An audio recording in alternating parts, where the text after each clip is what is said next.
We've all been in that familiar position. You're trying to find a good-looking shot, but can't quite find something.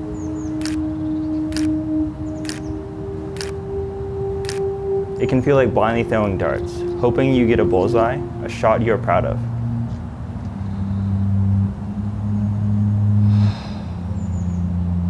This process doesn't have to feel like randomly throwing darts. With the right techniques, we can consistently find good-looking shots without any fancy equipment or lighting. How? Well, we're going to use the two fundamental principles almost all of the best-looking shots follow: simplicity and balance. What do I mean by a shot being balanced?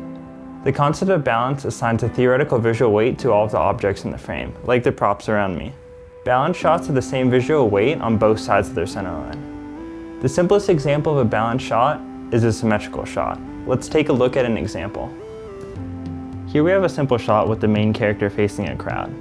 The crowd is standing in the center and everything is symmetrical about the character, making the shot balanced. The core concept of balance is that if we add a visual weight to one side of the frame, we need to add a corresponding visual weight on the other side to counteract it. In this example, we have the main character on the left, and to make the shot balanced, the circular light is placed on the right. This puts the two main elements of the composition on opposing sides of the frame, balancing out their visual weights. When determining the visual weight of an object in frame, many factors are at play, but two important things to keep in mind are lighting and color. In this example, we have a large window on the right and a small ring light on the left. Even though the light is small, its sheer brightness and contrast against the background provides a strong visual weight. When you start looking for these details, they start showing up everywhere. This is one of my favorite examples. You might not think much about the placement of the ships, but they are integral to the shot's balance. If we remove the rightmost ship, the frame becomes unbalanced with more weight on the left from the mountain. Because of this, the VFX animators made sure to put the ship on the far right edge of the frame because the frame is left heavy without it. Now it's time to talk about the second fundamental principle, simplicity. By simplicity, I don't mean minimalism, having barely anything in your shot. By simplicity, I mean your shot should have a simple shape that stands out. One of the simplest shapes you can create is separating your subject from the background. Let's take a look at an example here. Here we see this creates two distinct shapes, the subjects and the background. We can get creative with our framing to create simple shapes within our compositions. Take a look at this shot here. The characters' heads on the edges of the frame create a frame within a frame, almost like peering through a doorway. Next, we have the foreground and background of the shot. This creates three main shapes within the composition that give it a simple form. Another aspect you can use to create interesting shapes is the environment. If we take a look at our example here, we see the environment was used to create an inner and outer circle. In the beginning, I said simplistic doesn't mean minimalistic. This shot is a great example of that. You have combat and complex lighting taking place in the background. However, the shot is only two simple shapes because of how the foreground and background are separated. Simple shapes can be found in all sorts of environments, even very chaotic ones. This shot here is a great example of that. A simple shape is created from the foreground elements, making a frame within a frame. Now, I could just end the video there, but the real challenge isn't knowing the techniques, it's applying them. For that, we need a method we can apply in any situation to find good-looking shots. This may sound daunting, however, I have a two-step method you can apply in any situation to help you with this. Let's set up the problem to give context for what we actually want. We want a way to find the good-looking shots out of the numerous options available to us, most of which are going to look bad. Ideally, we want a way to figure out what will look bad, what to avoid, and what will look good. This is exactly what my two-step method does. You have two steps that help you narrow down your options. To make this easier, let's show it in use by filming an ordinary scene. My friend Nick waking up. Hello. The first step is to look at our options in a broad sense, mainly our stylistic choices and the options available to us in our location. Our stylistic choices are the tenets of our cinematography. Some are purely artistic, like using a 16:9 aspect ratio, using primarily static shots, and using a diffusion filter. And some choices are purely practical. For example, you could be using exclusively static tripod shots because you're filming yourself alone and have no one to help you.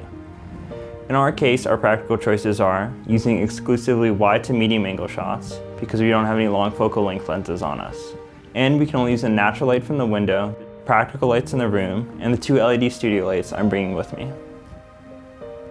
The elements of our style are paramount because they limit our options. Limited options aren't bad. In fact, they help us find the good-looking shots by showing us where to look. Next, we have to take notes about our location. Take notes about the lighting, colors, shapes, and any other elements you think are important. In our location, the lighting elements are the natural light from the window, a warm overhead room light, a desk lamp, and my 2 LED studio lights. The room is pretty white, so any light like the window light disperses across the room. Now, looking at the actual objects in the room is pretty clean, so it looks decent from most angles. So the monitor is blocking the window, and we could easily move it if we find it's messing up a shot. And there's a lot of crap right by the window that we should probably clean up.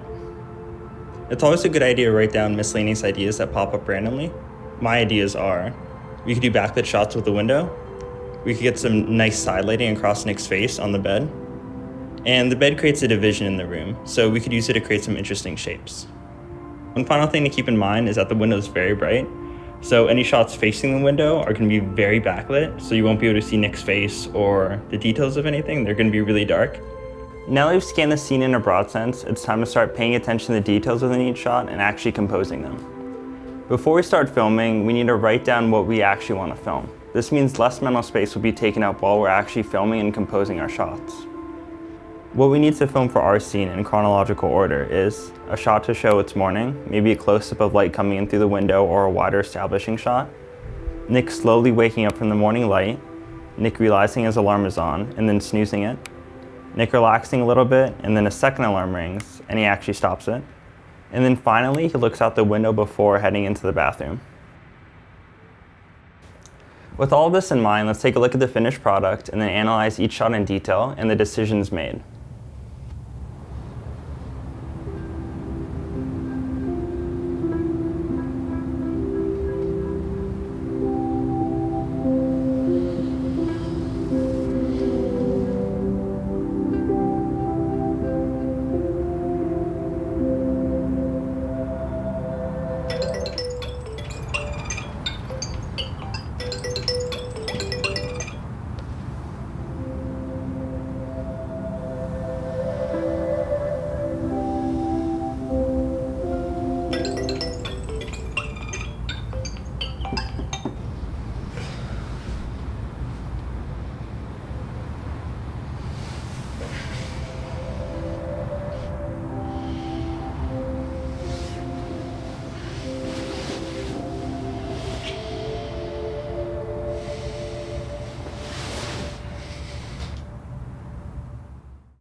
So here we have the first shot.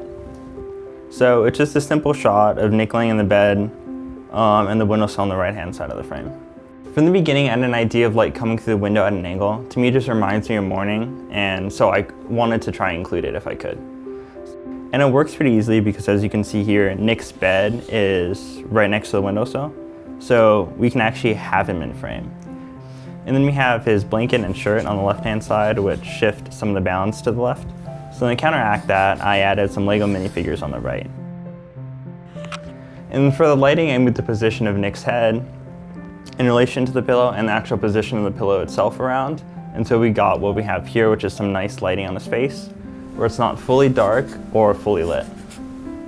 So now here we have the top-down shot. So I wanted multiple angles for Nick slowly waking up so I could cut between them while editing, and this was one of them. So if we just look at the angles that have Nick in frame, we can kind of get rid of some that won't look so good. So just looking here, anything facing away from the window probably isn't gonna work that well because Nick's head is right up against the wall, so there isn't really any space for the camera to film those shots. And then if we put the camera on the left-hand side of the bed and face towards the right-hand wall, we're just gonna be seeing Nick's really backlit and shadow side of his face, which is gonna be very dark and probably isn't gonna look that good. So in terms of composition, you have Nick down the center third, and then the left-hand side, so the left third, is just the blank wall and the blank bed. And then the right third is the window and the desk. And then to make the shot a bit more visually interesting, me and Nick added some items to the desk, as you can see here. And then we added a little bit of the blanket on the left third, just to help balance out the weight from the desk. Like in the previous shot, I tried to get some interesting lighting on Nick's face. So this was kind of the only real position where his entire face wasn't completely lit or completely in shadow. Next, we have the angled shot of Nick. So this was the other shot I decided to film for Nick waking up. The only real options were this and on the desk facing Nick, but I tried this first and I ended up liking it, so I decided to go with it. And in terms of composition, I positioned the camera so I had a decent amount of the window in frame, because I knew I could use the window to help counterbalance the blankets. Then I moved Nick so there was some nice lighting on his face, like I did for every other shot. And I focused on these two elements of the composition first because I didn't have much control over them, so I had to compose around them. Balance using the blankets was something I could control and was the final element I focused on. In hindsight, I probably ended up using a little bit too much of the red blanket because the shot ends up feeling a little left heavy. One of the things that determines the visual weight of something is the focus it has. In other words, the amount of pull it has on your eyes. In terms of the blanket, it's very saturated against muted colors, so it has a very strong visual pull. And because of this, I had to desaturate the blanket a lot in post to help make the shot feel more balanced. One of the shots I wanted to do was Nick being woken by an alarm. Me and Nick had an idea of filming a close-up of the phone and him turning off the alarm. We just felt it would be kind of jarring cutting from a wide shot to a close-up like that, kind of like being woken by an alarm. And then in terms of composition, I thought a center frame shot would be very simple, and then you just have two simple shapes. You have the phone in the foreground and Nick in the background. And another benefit of having Nick in the background is that when he turns off the alarm, you have all of the motion in frame. The final two actions we needed were Nick getting up and looking out the window, and we used this shot here. So I tried this angle to see what it looked like, and it actually worked really well. I was a bit nervous because it was going to be very backlit, but it ended up working really well. Now, to get the nice contrast we had in the frame, we needed the sun to be behind a cloud, the overhead room light in the back of the room to be on, and one of my LED studio lights to be facing Nick. And only with that lighting did we get the nice contrast. Now, in terms of the balance of the shot, we added some items on the desk to help counterbalance Nick and the blanket being on the left-hand side of the frame. And that's about it for analyzing this scene. Before you go, I have one final thing to say. This video is only my answer to the questions, what makes good-looking shots and how do I compose good-looking shots? My answers, or the way I frame them, may not be extremely intuitive for you, and that's expected. If you want to become better at something, your learning needs to be active. So my advice for your next steps is to apply what I've covered, then learn from it and adjust until you have something that works for you. With all that being said, thank you so much for watching, and I wish you luck in finding those good-looking shots. See you next time.